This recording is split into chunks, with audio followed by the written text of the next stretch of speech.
There's a lot of banks, there's a lot of cards, but which is the best one?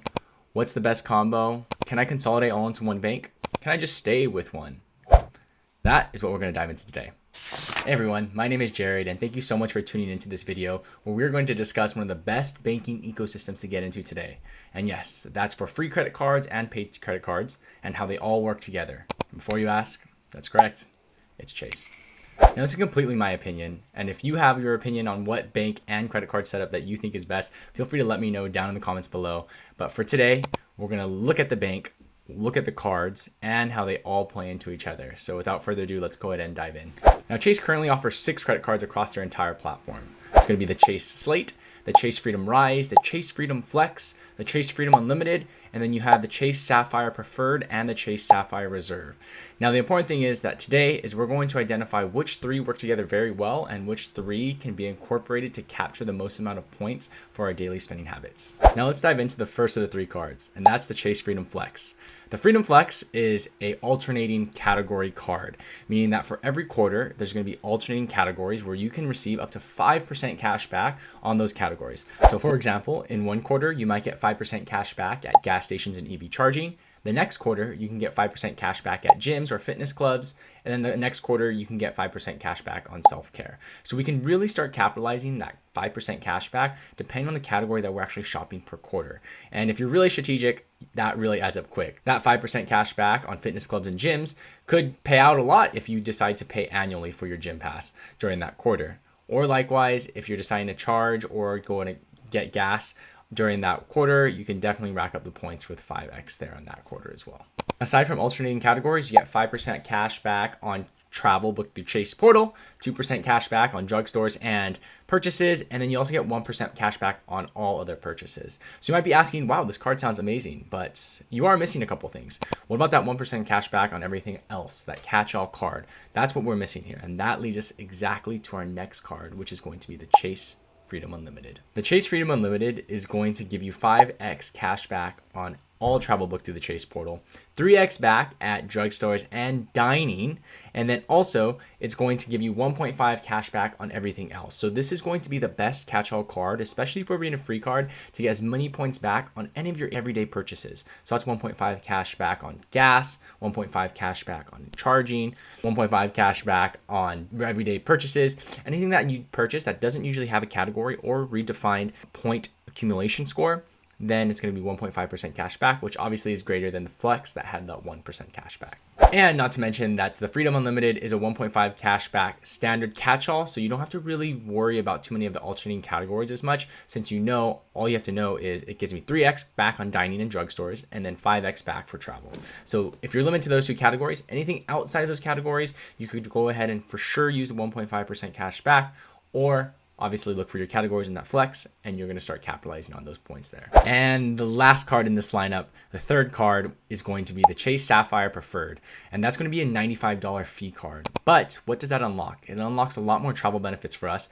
Even if we don't travel very much, it still gives us enough protection to travel while enjoying our point redemption and our point accumulation. So what does that Chase Sapphire Preferred actually give us? The Chase Sapphire Preferred card is a paid travel card, and it comes at a $95 annual fee. But if we look at it at the end, I'll walk you through how that $95 fee is actually reasonable to pay. Now, the Chase Sapphire Preferred, it gives us 2x back on travel. Yes, that's for hotels, airlines, airline incidentals, and anything related to travel, including your Lyfts or Ubers as well. And it also gives us 3x on dining. So if you think about it, when you do travel, I always take this card because it's 3x on dining, 2x on travel, and you're kind of covered since it also has no international fees there as well. On top of this is a robust travel card. So that includes purchase protections, airline delays, baggage fees. Now with this travel card, each point is also worth 25% more when booked through the Chase portal. So what does that mean? That essentially means if something costs about 125 points, you only have to spend 100 points to redeem that valuation. And 125 points is not very much in the grand scheme of things, but if you multiply it by 1,000, it's 125,000 points. All you have to do is spend 100,000 points to redeem that, since you do get 25% more of that value. And that's just a small comparison, but they do turn that into dollar amounts. So you'll see that dollar amount change based off what you're booking with points, and then you're just redeeming a little bit more for your value when you're using the Chase Sapphire Preferred.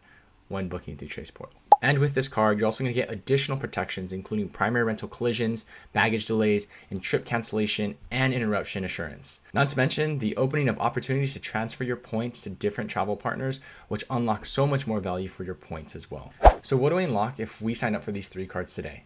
Well, the first 2 cards are free, that being the Chase Freedom Flex and the Chase Freedom Unlimited. And the Chase Sapphire Preferred is $95. So for 3 cards, we'll be paying $95 and we'll be unlocking the 5% cashback on rotating categories per quarter, 3% cashback from dining and drugstores, 2% cashback on travel, and then 1.5% cashback on all items, including unlocking the travel portal and having additional travel benefits and protections. So the grand finale, what makes the setup so sweet? So across 3 cards, we're maximizing the amount of cash back that we are getting on each category that we see, whether it be dining, whether it be a catch-all card, whether it be rotating categories, or even travel. The beauty about this is that although yes, we are maximizing all of our points together, we can move all of them back into one card or into one account.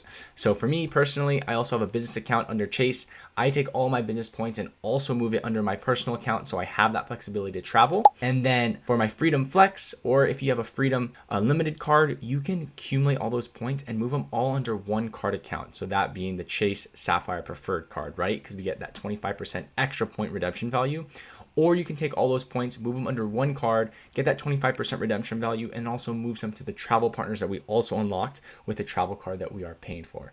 And what we're looking to is to optimize our points to redeem it for travel and capitalize and save as much money on travel as possible. And the best value is when you turn each point not into 1 cent, but to 2 or 3 cents, and that can save you hundreds of dollars per year. Because, for example, if something costs $100, that is equivalent to 10,000 points in a credit card system, because each point is worth a cent. So if we're able to stretch that and have each point worth 2 cents instead of 1 cent, then instead of spending the 10,000 points that we would spend, we would only spend 5,000 points for a redemption of $100, right? So we really see that point differential and where that savings are, because if we're only spending 5,000 points on a $100 price tag, then we are saving $50, because 5,000 points is only worth $50. And if we're able to redeem that for a $100 value, that's $50 saved. If we continue to do this over and over again whenever we travel, or compound that $100 by 4, right, for a hotel,